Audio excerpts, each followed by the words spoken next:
Hello, friends, and everyone out there, and welcome to this World Astrology Report live stream. In this episode, we're going to be talking about AI because I'm pretty high conviction that something big is coming to the AI industry next year. And the question really is what that thing is. And that's what we're going to be exploring in this stream.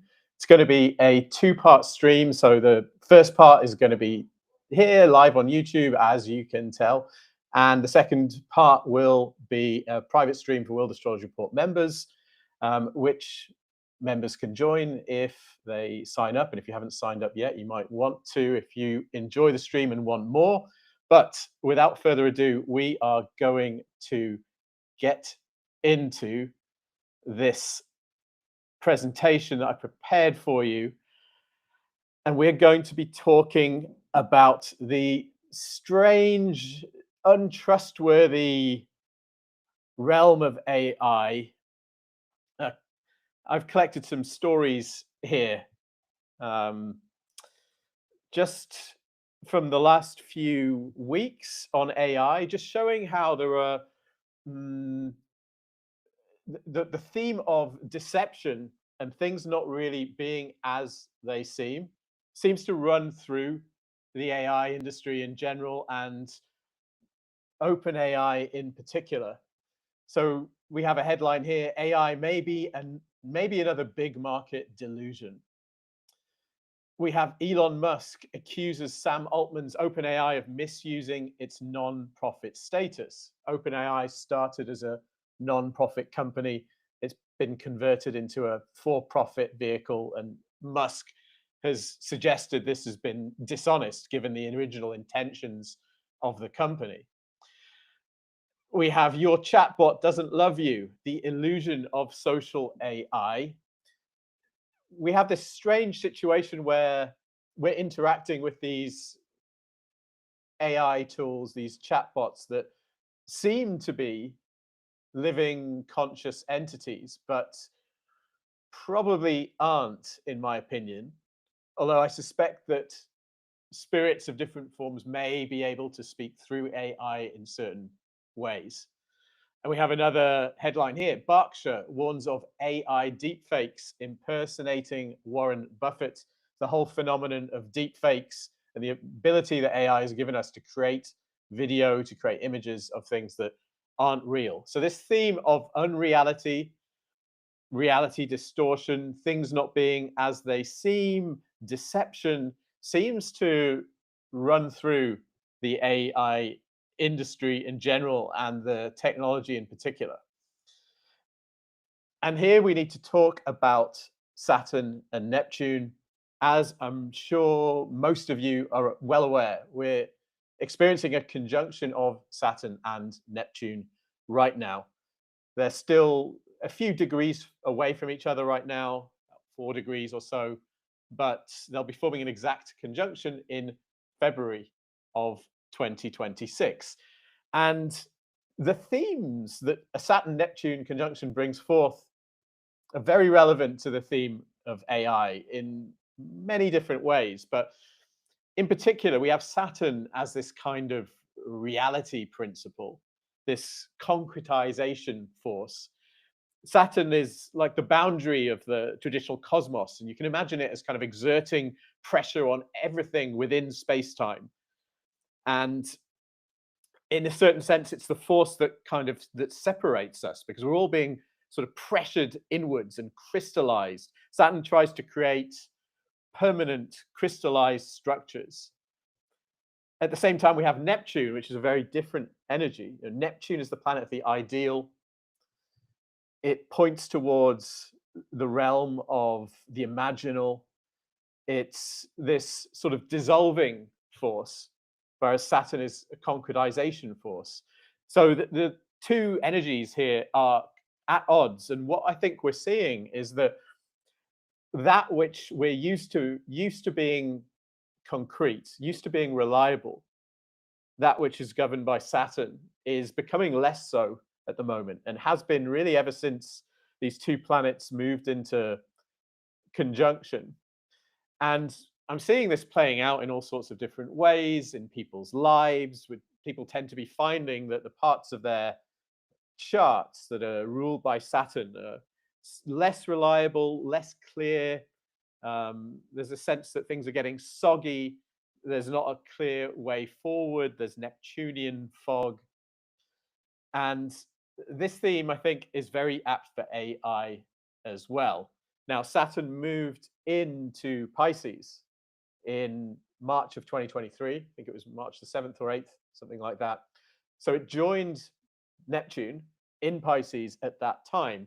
And you could say that the conjunction began then, depending on the style of astrology that you practice. So a lot of astrologers will say, when the two planets are in the same sign, they're essentially conjunct. Others prefer a much tighter orb. But I think when they are in the same sign, they're certainly speaking to each other in some way, at least in my opinion. And this came in March of 2023. And this was right around the time that AI really blew up. It was just before that. I think it was maybe February of 2023 into March when AI suddenly went mainstream. Everybody was talking about it all of a sudden. And these AI tools like DALL-E, the image generation tool, and ChatGPT, and many others were suddenly on everybody's minds because there were all these headlines coming up about scary, strange, threatening things that AI chatbots had been saying. And there's also an element here of Pluto, I think, Pluto in Aquarius. Roughly the same month, actually, March 2023, Pluto also shifted into Aquarius. Aquarius being this sign of associated with technology and new systems and so forth, among many other things. Pluto tends to bring fears, and we saw this sort of ramping up of fears around AI technology around that time.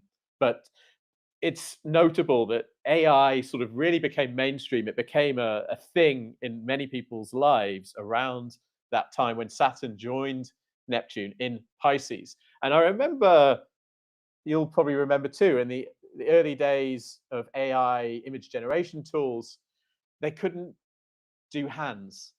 They draw hands with 6 fingers or too many fingers, or the hands would all be the fingers would all be kind of joined together in hideous ways. And this is really just an aside, but I can't help but think if you were writing, say, a short science fiction story about a species who invented a tool like AI, and you were trying to sort of set a sort of atmosphere of tension in the early part of the story, and you wrote that the machines were creating these kind of deformed visions of humanity and so forth, you might suspect that something bad was coming. You might suspect that there's something ominous about this technology, and I just can't really shake that from my mind. The sort of hideously mutated hands and other body parts that we saw with the early AI technology. But that's just an aside, really. What we're going to do now is just have a look at the incorporation chart for OpenAI. Now, you might have this chart, you might not. If you're an astrologer, you might want to note the details of this chart, because OpenAI was incorporated on the 8th of December 2015 at 2:22 p.m. in Delaware, Dover, Delaware. So we get this chart with 5 degrees of Taurus rising. Now, what I want to focus on right now about this chart is, you can see on the right-hand side, I've removed all the planets except for Saturn and Neptune. Saturn and Neptune were in a really tight square at the time that OpenAI was born. And I think this is really significant. This was the closing square of the previous Saturn-Neptune cycle, which lasts about 36 years. Now, I'm showing here the phases of the lunation cycle, which begins with a new moon. We move through the crescent to a first quarter moon, then onwards to a full moon. Then we have the waning half of the cycle, and we get to a third quarter moon, which is shown at the top here, or last quarter moon. And another way to put this is a closing square or waning square of the cycle. It's the square because the sun and moon are in at a 90-degree aspect with each other. There's something about these third quarter phases of cycles. What you tend to see are events that foreshadow what's going to come at the next conjunction of the planets. So you can almost use these as predictive devices. You can look at what was going on at a closing square in a cycle, and you can make inferences about what might come at the next conjunction of those two planets, and therefore what the next cycle is also going to be about. And I've got some examples of this. Now, you might know that in January of 2020, we had a conjunction of Saturn and Pluto, and our old friend, the coronavirus, emerged around that time. This Saturn Pluto conjunction clearly signified the coming of the COVID-19 pandemic. And these Saturn Pluto conjunctions in general, they tend to signify really intense life or death situations, empowerment of authority and security services, and so forth. Great situations of fear, all that kind of thing. We saw that with the COVID-19 pandemic at this conjunction, January 2020. Now, in 2009, 2010, we had the closing square of the Saturn-Pluto cycle. So you can see here on the bottom, I have the positions of Saturn and Pluto here. They're at 1 degree of Libra and 1 degree of Capricorn. They're in their closing square, their waning square of the previous Saturn-Pluto cycle. And it was at this time that we saw the H1N1 flu pandemic. And this was actually the last pandemic before COVID-19. There were plenty of epidemics, but a pandemic, it's defined in a certain way. It needs to be global in scale, and they have ways of defining them. But the very last one came at the closing square of the Saturn-Pluto cycle. So you can see how the events at this closing square foreshadowed what was going to come at the conjunction of the next cycle. Another quick example, it's quite well known that Saturn-Neptune conjunctions seem to coincide with major events in the history of socialism and communism. 1953, Stalin died, and this is generally cited as one of the manifestations of the 1953-1952 Saturn-Neptune conjunctions. Now, what happened at the closing square of that cycle? Well, in 1944 and 1945, Saturn and Neptune made their closing squares of the previous cycles. So the events at that time should have foreshadowed what was going to come at the next conjunction. This is a little excerpt from Wikipedia, because Joseph Stalin had some very serious health issues at that time. Joseph Stalin's health had begun to deteriorate towards the end of the Second World War. He had atherosclerosis as a result of heavy smoking, a mild stroke around the time of the Victory Parade in May 1945, and a severe heart attack in October 1945.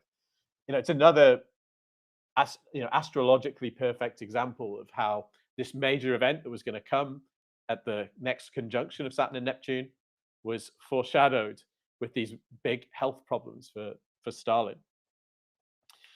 Okay, so now let's come back to OpenAI. Again, we've got in the chart, so we have Saturn and Neptune in their closing square. So we know that what was going on around this time, particularly of the nature of Saturn and Neptune in combination, is going to foreshadow what comes at the conjunction of these two planets. And as we've seen, we're experiencing that conjunction right now. It goes exact in February of next year, but it will take until I think it's 2027, 2028 for Saturn to fully transition out of Aries. So certainly next year, we can say that Saturn and Neptune are still going to be conjunct, even if they'll be separating, they'll be moving apart from one another from February of next year. But what this tells me, I think, is that we are going to see a major milestone around AI next year. And the question that I want to ask is, what will that be? Before we go on to considering what some of those things might be, I'm also want to show you here the transits to the OpenAI chart coming in early 2026. So this is taken from 17th of February 2026. There's nothing particularly special about that date. It's just before Saturn and Neptune make their exact conjunction in the 12th house of the OpenAI chart. But what is also interesting is that Pluto here, which is going to be getting to kind of 4-5 degrees of Aquarius, is going to be making a square aspect with the ascendant of this chart, with the descendant of this chart implicitly, and with Venus in this chart for OpenAI. Venus is the ascendant ruler of the chart. So Pluto is going to be making this powerful aspect, square aspect, not necessarily an easy aspect, a square from Pluto on the ascendant ruler of the chart and the ascendant and the descendant. What does that mean? You know, Pluto, you'll often hear, is the planet of transformation, which I don't think is the best way to put it, although I do think it's true. Pluto does bring transformation.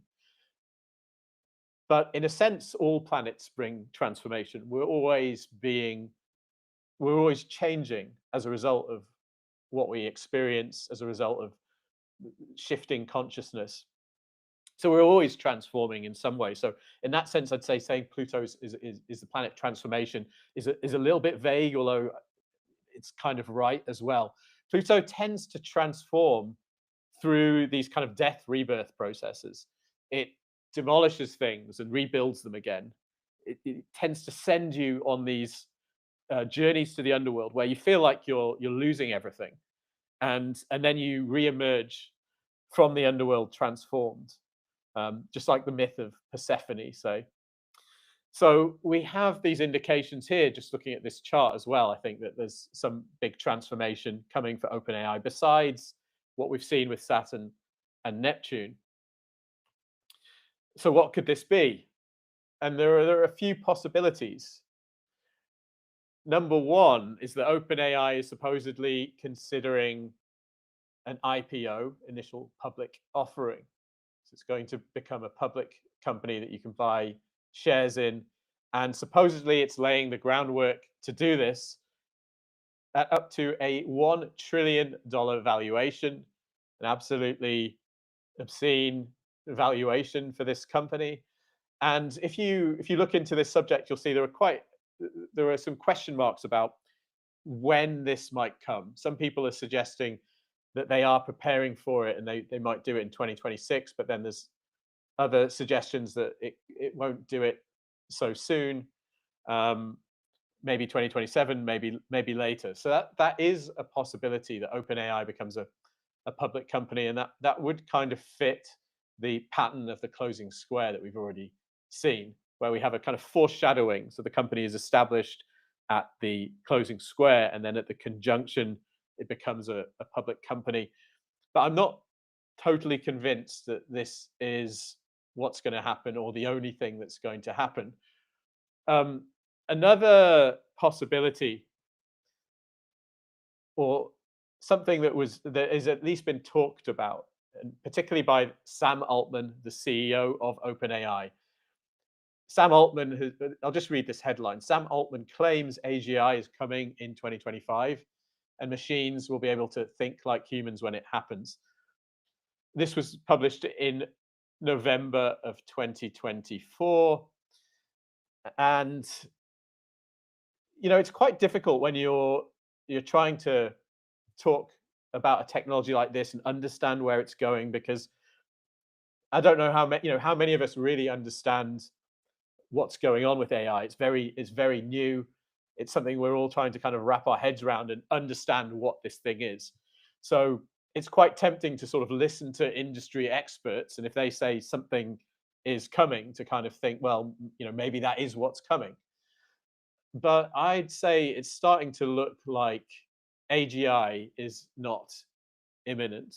If you're not sure what AGI actually means, it's artificial general intelligence. Essentially, it's supposed to mean that AI has achieved the intelligence of a human. It can do everything that a human can do. And if you're playing with AI, you'll probably realize that we're quite far from that, it seems. Certainly with the publicly released AI tools that we have, we're in certain respects very far from that. And we might want to think twice before trusting everything that Sam Altman says. This is another headline. OpenAI co-founder Ilya Sutskever shared new details on the internal conflicts that led to Sam Altman's initial firing, including a memo alleging Altman exhibited a consistent pattern of lying. There are quite a number of people who've been close to Sam Altman who suggest that he has a tendency to lie or to bullshit or to blow things up. And one way you could describe him is he's basically a kind of hype man for AI, and what he's trying to do is hype it up as much as possible and attract investment and so forth. So we can't necessarily take everything he says at face value, especially given that a lot of people who've worked closely with him have said some not so nice things about him. And he was actually fired from OpenAI, you might remember, not so long ago, and the board said that he hadn't been candid in his communications. He was reinstated shortly afterwards, but there's certainly this cloud around Sam Altman and the things he says. And another headline here: OpenAI's Sam Altman says AGI is becoming a less useful term with O1. Astonishing cognitive capabilities predicted before 2026. This looks a lot like a kind of walking back from things he'd said, right? He's now saying AGI is a less useful term. Don't talk about AGI. Well, why not? You were saying it's going to come in 2025, 2026, and now you're kind of walking that back, which I think is a little bit telling and does suggest that a lot of this stuff was hype. I have a post here, a note on Substack from a guy named Eric Fish, who seems to write quite a bit about AI. And he says this about where AI, and particularly ChatGPT, is right now. After burning $62 billion and counting, and an estimated 70 trillion tokens in trading data, ChatGPT still cannot draw a clock or watch correctly. You might remember that drawing a clock face with a specific time is part of the screening test for dementia. So I would hope a program on the way to superintelligence could pass it.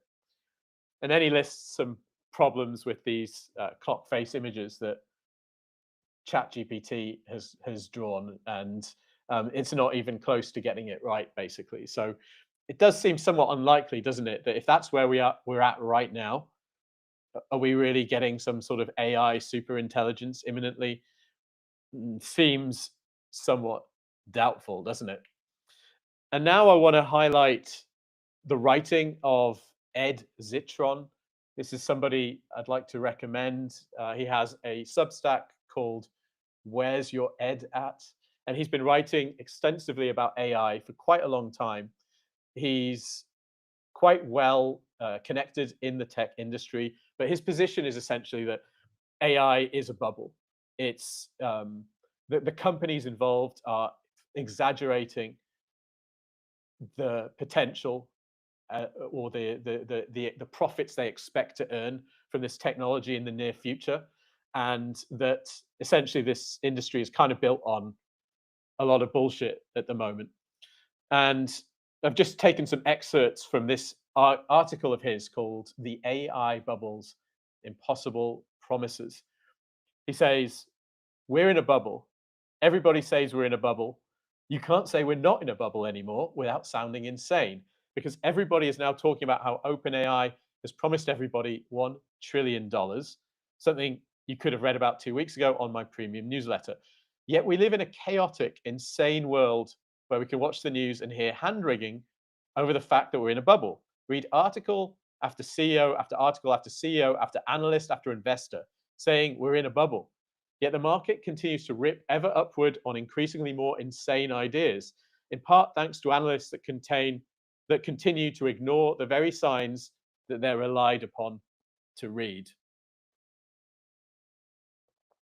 Now, that might just look like invective, but if you actually read Ed Zitron's writing, he goes into great depth on all the figures that are coming out about AI and what the companies are claiming and what kind of revenues they're making versus how much money they're investing and so on and so forth. So you can't say he hasn't done his homework. He does seem to understand the AI industry very well, and he's been banging on the table for quite some time about how this is really a bubble. This is another quote from the same article, which I think is illustrative of what's going on with AI at the moment. This is Jensen Huang, the CEO of NVIDIA. And Ed Zitron says, "This is the age of hubris, a time in which we are going to watch stupid, powerful, and rich men fuck up their legacies by finding a technology so vulgar in its costs and mythical outcomes that it drives the avaricious insane and makes fools of them. Or perhaps this is what happens when somebody believes they've found the ultimate con, the ability to become both the customer and the business, which is exactly what NVIDIA is doing to fund the chips behind Colossus 2. According to Bloomberg, NVIDIA is creating a company, a special purpose vehicle that will invest $2 billion in, along with several other backers. Once that's done, the special purpose vehicle will then use that equity to raise debt from banks, buy GPUs from NVIDIA, and rent those GPUs to Elon Musk for 5 years. Hell, why make it so complex? NVIDIA invested money in a company specifically built to buy chips from it, which then promptly handed the money back to NVIDIA along with a bunch of other money. And then whatever happened next is somebody else's problem. So we're seeing these kind of weird things happening in the AI industry where the big players like NVIDIA are then setting up other companies to buy stuff from themselves. And it really does kind of feel very frothy and delusional or hubristic, to use his term. Now, last year, I put out a video about the potential for an economic crisis of some kind coming. And that's the thumbnail. You can go back and find it if you want to watch it, because I went into quite some detail about eclipses and the financial system. And we need to review a little bit of that now. In September the 22nd of last year, September the 22nd of this year, just gone, we saw this eclipse at 29 degrees of Virgo. It's the very last degree of Virgo. And it was opposing this Saturn Neptune conjunction.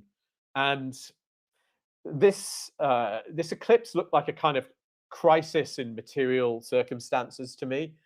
It looked quite like the kind of eclipse that promises some kind of crisis, let's say that. And it was triggering this Saturn-Neptune conjunction, which we've already seen is related to AI, I think. I think it's quite clear that Saturn-Neptune is signifying AI in general, and perhaps the slightly illusory or delusional aspects of the AI industry in general at the moment. So we have this eclipse here, which I think was promising some kind of crisis. Now, a little note on how eclipses work, at least how I think they work. I think there's kind of two things to think about with eclipses. Number one, events around the time of the eclipse serve as omens or openings, up to 3 months in advance, generally around 1 month. So you have the things that happen when the eclipse is actually in the sky, but actually you do tend to see things coming a bit in advance of eclipses. Again, I say up to 3 months there. I've seen that in evidence quite regularly, that you see the eclipses coming into play up to 3 months before you actually see them. Often it's kind of about a month or so, just over, just under. something like that. You start to see the eclipse events happening. And then you also have the second point here is that the effects intensify over time and then subside. So eclipses are it's kind of like the portal is opened, and you have things that happen around that time that sort of serve as omens for like what has changed, what's going to be changing over time. And there are different ideas around about how long eclipses actually last. To be honest with you, I haven't made up my mind on this. I haven't done a great study on it. A lot of people have, and they come up with different ideas. So it's a difficult question. Ptolemy, of course, the legendary ancient astrologer, had this theory of eclipses that the number of hours that the eclipse lasts equals the number of years that it will be in effect for. And he thought that the effects of an eclipse could peak in the first third, the second third, or the third third of its period of effect. Now, Bill Meridian, astrologer who was on this channel, very experienced, mundane financial astrologer, he thinks that solar eclipse effects last up to about 1 year, something like that. And I've seen other astrologers come up with other lengths of time. I've heard 3.5 years. There's all sorts out there. But the point is that you see things around the time of the eclipse, and then they kind of open this kind of period of change, which lasts for some time. And what happened around the time of this eclipse, just a little bit before, right? August the 20th, 2025, US top tech stocks slide after Altman warns of bubble in AI. An MIT study doubts the hype. So just before this eclipse, say about a month before, now saying a month seems to be quite common for when an eclipse starts to really show itself. We had Sam Altman himself saying that he thought there was something of a bubble in AI. Of course, in large part thanks to him, because he's one of the people that's been hyping it up more than anybody else. But I think this was when we kind of saw the sentiment change around AI. We saw some of the stocks involved lose a decent bit of value in a kind of flash crash around that time. And they've done so again quite recently. And I think this idea that AI is actually a bubble is growing quite a lot. And I think this was the turning point. And I think it was that eclipse that signified that turning point. How long did this eclipse last? The difficult thing about using, say, Ptolemy's techniques for figuring out how long this eclipse is going to be in effect for is that Ptolemy's techniques depended on an eclipse being visible in a particular place. And you'd look at like where it was visible and where it was in the sky and so forth, and make these determinations for how long it was going to last and when its peak is going to come. This eclipse was only really visible in the South Pacific kind of region. But the idea that eclipses need to be visible in a place to affect them, I don't think that's true at all. I think eclipses have effects on people and places, regardless of whether or not they're visible. Now, if it's visible, that might make it maybe more significant, or it might be one factor that you can say makes it more significant for that particular place. But there are plenty of other factors, like if an eclipse is hitting a sensitive point in a chart, or is in a sign that's sensitive for somebody or something, then you can also determine that it's going to be in effect for that person or entity. So knowing how long this eclipse is going to be in effect for is a bit of an open question. The eclipse lasted anything from an hour to 2 hours, 2.5 hours in these different places. So it really depends where you take it. But according to Ptolemy, that would mean it could be in effect for 2 years, 2.5 years. And we're talking about from when that eclipse took place in September. So that kind of opened a window. I'm saying I think it sort of signifies the popping of the AI bubble at some point, but it's not, we can't just be precise based on that as to exactly when this thing might happen. Now, just going to quickly look at a couple of things about eclipse families. There are two, or at least two ways you can group eclipses into families. The main one is what we call Saros series, which are when the geometry of the sun, the moon, and the earth is that lines up in the same way, and this happens roughly every 18 years. And then another kind of way of grouping eclipses is the metonic cycle, which is a 19-year cycle, and eclipses basically will come on the same degree or very close every 19 years or so. It's not just a cycle for eclipses. The lunar phase on a particular day is going to be the same every 19 years. Now, if we look at the metonic cycle, 19 years ago, we had an eclipse at this same degree, 29 degrees of Virgo. It was the 22nd of September 2006. And around this time, we started to see these stories coming out that suggested that the mortgage market in the US was getting overheated. Here's a headline from the New York Times from the same month. Mortgages grow riskier and investors are attracted. We all know how that turned out.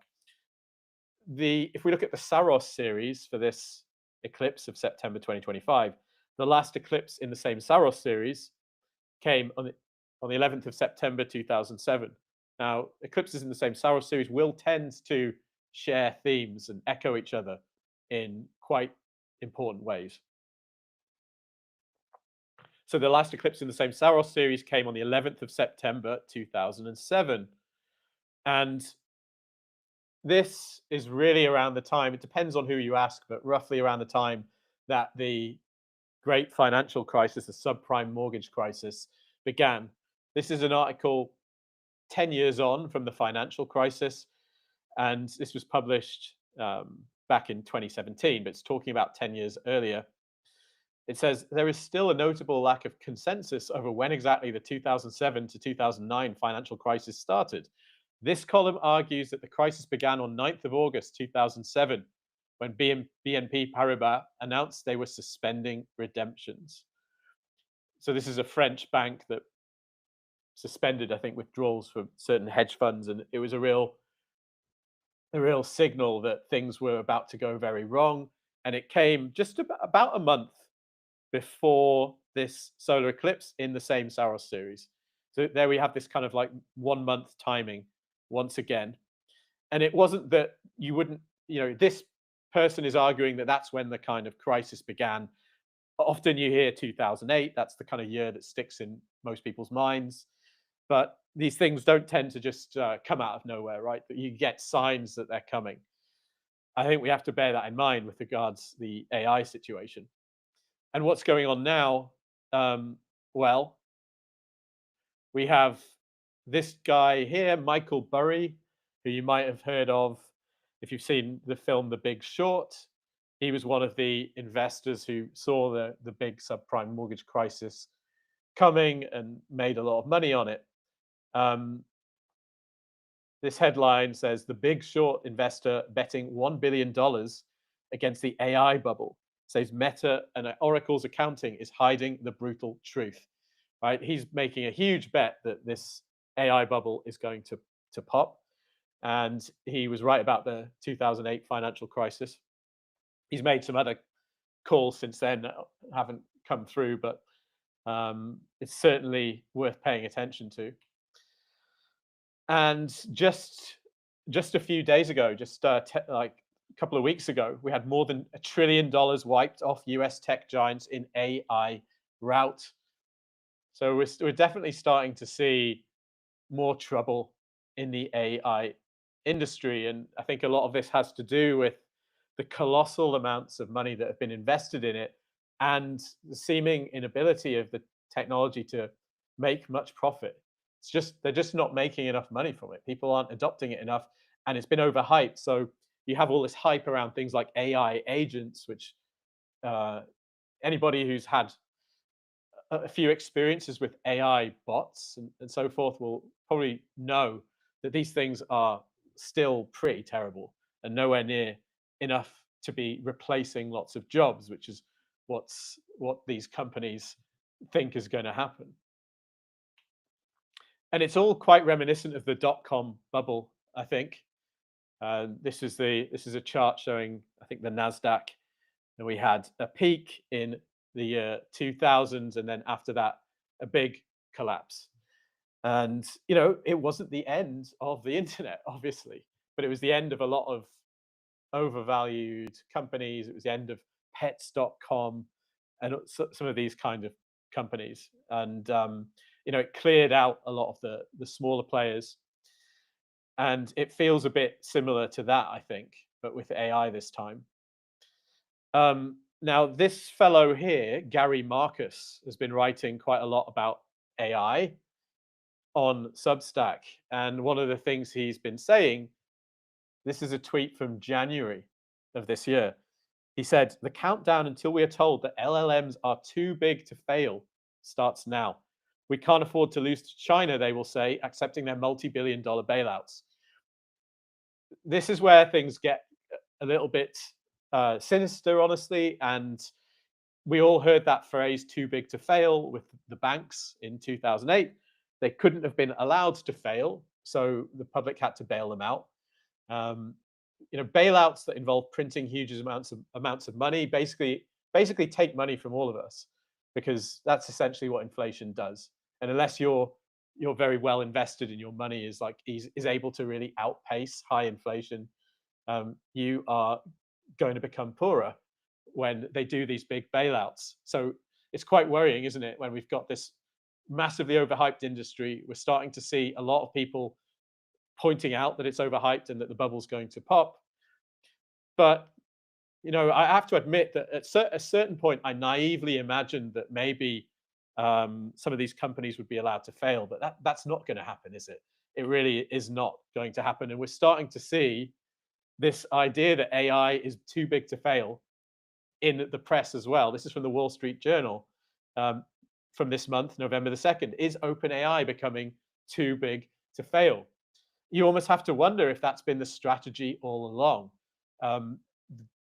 Perhaps that's been Altman's strategy to essentially to integrate OpenAI in so many places, and to make so much dependent on it, and to just expand it to such a colossal size that it can't be allowed to fail. It will be bailed out, even though it's not even close to making a profit and is in fact losing vast amounts of money. And this is where you really start to see perhaps what's coming. This is another headline from the Wall Street Journal. OpenAI wants federal backstop for new investments. Sarah Fryer, the CFO of OpenAI, says the company wants a federal guarantee to make it easier to finance massive investments in AI chips for data centers. So they want a federal backstop. Basically, they want a guarantee that if they can't pay back their loans, the government is going to do it for them. That basically means that you are going to be paying for this, probably, if you're an American taxpayer, but probably all of us ultimately. If we end up having to see a massive bailout. This is another headline. China is going to win the AI race. NVIDIA CEO Jensen Huang decries the price of electricity in the US, contrasts it with China's subsidized pricing. I think we have to see this in the context of what's essentially a kind of Cold War with China. And this is why I don't think AI is not going to be allowed to fail. These companies are not going to be allowed to collapse, because the powers that be see a conflict with China over involving developing advanced AI technology. So they're not going to let all their companies, particularly not the major ones, fall to bits and die, because that would essentially be them losing this AI race. Back to some astrology. We have Pluto in Aquarius right now. And I think part of the Pluto and Aquarius story is an empowerment of technologists. When we saw Pluto in early Capricorn, roughly the first few degrees, we had this bailout of the financial system, and essentially this bailout of the banks. And it was essentially a big coup by the banks, in that they found that they could be completely bailed out for making extremely reckless bets, and be bailed out by ordinary people, essentially, who pay the price in terms of all the extra interest that the government has to pay on its debt and so forth, the inflation, it's um, it's a kind of hidden tax on people, and it's starting to feel eerily similar, I think, except it's not the banks now, although perhaps implicitly it will be the banks as well, but it's more the AI companies that are um, perhaps going to be bailed out, and we're going to see like where does the power really lie right now? And Pluto is a planet of power. We've seen how the Trump administration is very close to these technologists. Obviously, potentially fallen out with Elon Musk, but um, it was quite clear at the inauguration, with all the sort of tech billionaires right at the kind of front of the ceremony, like where kind of power is moving to right now. But we're also going to see. I don't want to just paint a completely doom and gloom picture. I think I see all these kind of things as tests and challenges that we have to move through. These are things that we need to resist, and in certain ways. And Pluto will tend to take things to extremes. It will show you the real truth of things by kind of blowing them up into sort of unavoidable, dominating realities. And we saw that in certain ways as Pluto moved through Capricorn. And I think we're going to see that with Pluto in Aquarius. We're going to see the use of technology and the power of the people behind it taken to extremes. And hopefully, we're going to have to resist that and then learn a little bit about the true nature of technology in that process, and to be able to gain the wisdom to draw lines and to be able to interface with it in wise ways. So we kind of have, or in a sense, we almost have to see this thing taken to extremes before we can see it pared back again. And just some thoughts here about the astrology of next year. We have this amazing configuration of outer planets, which my colleague S.J. Anderson called the basket, simply because of the shape of the aspects that it makes. But we have these planets, Pluto, Neptune, Uranus, Jupiter, all at the early degrees of their signs, forming. We've got a minor grand trine, which is an aspect configuration formed between Uranus, Pluto, and Neptune here. And I think this is playing out in different ways. We're certainly seeing, I think, the rising global south as this configuration plays out. We're also seeing these kind of remarkable technologies coming out, and an expansion of consciousness, which I've talked about in various other videos. I'm not going to go into that here. But something that I do also wonder about with this configuration of planets is having Pluto in Aquarius potentially signifying an empowerment of technologists, or technologists being in power somehow. Neptune in Aries signifying a kind of collective mood where people are driven to kind of fight for what they believe in. I certainly think there's going to be quite a bit of conflict over the coming years. And then Uranus in Gemini, signifying innovation and the new coming through communications technologies. There's some sort of harmony between these outer planets. But at the same time, at the heart of this configuration, we have this Saturn Neptune conjunction, which is quite a different vibe. There's a sense of disillusion coming at the same time as this sort of new technology is emerging and empowering certain factions in really extreme ways. It's an interesting dynamic, and I think something like a bailout of AI companies would give energy to the Saturn Neptune dynamic right now, which is much more sort of collectivist, socialist, and so forth. This is just Trump signing the Genius Act back in July. And the Genius Act essentially regulates stablecoins, which are cryptocurrencies that are pegged to the value of the dollar. something that I also said in that video that I mentioned earlier about the financial crisis that a lot of you've probably seen is how every time Uranus has moved into Gemini, which is what you can see here in the US Sibley chart, the US has gone to some kind of war, often over often for ideology or for ideological reasons. There seems to be some big transformative conflict that the US gets involved in, but also there have been transformations of the financial system, and that also seems to be what's in play. There's a move towards digital currency in play right now, and that's all part of the same story, and it's linked to AI, and it's another reason why I don't think AI will be allowed to fail. Um, as I've said many times on this channel, I think the real significance of AI is as a kind of coordinating mechanism for a kind of control grid or surveillance network. We have all these different pieces that are coming together. We're all carrying around these essentially these tracking devices everywhere we go. Um, we're seeing the introduction of these digital currencies, which allow every transaction you make to be logged and tracked and analyzed. All of this would be far too much data for any kind of individual or human-based, let's say, security network to process. But with AI essentially allows this information to be pulled together and analyzed extremely easily.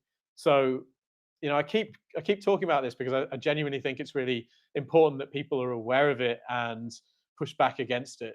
Um, I don't really know why, but it seems to be much more of a concern on the kind of conspiratorial right of politics at the moment. I don't understand why it's not more of a worry on the left as well. Maybe it is in certain circles, I'm sure it is, but I think it should be seen as a bigger concern because the combination of these technologies really empowers government to a degree that's never been seen in history before, potentially. And as we all know, absolute power corrupts absolutely. It's too much power for anybody to possess, and it's quite worrying. So I keep highlighting this not because I think we are necessarily heading into the worst of possible futures, but because if we don't push back against it and kind of create a synthesis somehow, that is what we'll get. So I keep talking about it. And one final note here on Saturn Neptune, which I've sort of referred to already a little bit. These Saturn Neptune conjunctions, which we're seeing right now, they are historically tied to big developments in the history of communism, socialism, and so forth. This is something it's fairly well known in the astrological community. But 1917 we had the Russian Revolution, 1952-53 more Saturn Neptune conjunctions, and we have the death of Stalin, which starts a new era in the history of the Soviet Union. 1989, we have the fall of the Berlin Wall, which is really the beginning of the end for the Soviet Union. And we've got another one of these Saturn Neptune conjunctions now. I think this is signifying the sort of say an important milestone for like socialist collectivist kind of politics. And we just saw Zoran Mamdani win the mayorship of New York. There he is with Alexandra Ocasio-Cortez. And so I can't help but think that we're also going to see a big upswing in that kind of politics and people representing that way of doing things. And especially if there is some kind of AI bailout. I don't think that they'll frame it as specifically as an AI bailout because that would just be too unpopular. I don't think anybody would want to see that. Like people would just be utterly outraged. So if some kind of bailout comes, it will probably be couched as a wider bailout. We've got to do this to save the economy somehow. And nevertheless, I think with the Saturn Neptune conjunction coming, I also think that it's kind of at the same time as we see this big empowerment of technologists and the imposition of these really powerful systems. We're also going to see a rise in socialist politics, at least over the next year or two, while Saturn and Neptune are still close to each other. Okay, so I've just got some like final points to make for you before we move on. Just to summarize, so you know what I've basically said here. Bottom line, right? The September 2025 solar eclipse started a timer on the popping of the AI bubble. This will happen within a maximum of about 2 years from the September 2025 eclipse. That's my estimate. That means sometime before September 2027. I suspect it will come in 2026, but I'm not 100% conviction on that. I think it probably, if I was to guess, I'm not a financial astrologer, so timing exactly when this will come, that's not something uh, I'm able to do. But I think it's in the post. But the AI industry is too big to fail. It's seen as essential to the war against China. It will be bailed out somehow. A specific bailout of the AI industry would be too unpopular. Expect it to be couched as part of a general bailout. This will probably involve injecting a lot more money into the system, which means that we will all have to pay for it through inflation. This will give a big boost to socialist politics and politicians. And just going to finish with a quote from Rudolf Steiner. Before only a part of the third millennium of the post-Christian era has elapsed, there will be, in the West, an actual incarnation of Ahriman in the flesh. Humanity on Earth cannot escape this incarnation of Ahriman. It will come inevitably. But what matters is that men shall find the right vantage point from which to confront it. For Steiner, Ahriman is the embodiment of pure materialism. AI also seems to be highly Ahrimanic as a technology. And I think we just have to accept that it's something we're going to have to reckon with. Even if the bubble pops, it's not going away. It's a kind of an initiation that humanity has to pass through. And these are things that build our strength and strengthen our convictions and show us who we really are. So we don't have to necessarily see it as a bad thing, but it might be difficult. That's what I've got for you in this stream. I hope you found it interesting. I'm going to continue with a part 2 for members of World Astrology Report, and we're going to be looking at certain charts: the Fed, the Bank of England, the New York Stock Exchange, looking at the astrology of Cold War 2.0. How are the current times like the French Revolution? Is OpenAI going to become primarily known as a porn company? And some questions. So that's what we're going to be doing next for members. If you want to join right now and join that stream, then please go ahead. I'll send out links to that stream to members right now. So we might start a little bit late, maybe 5 minutes after the hour. So do join right now if you want to join that stream. Otherwise, thank you for watching. I'll be back on YouTube soon with my forecast for December. So thanks for watching, and I will see members in part 2 very shortly.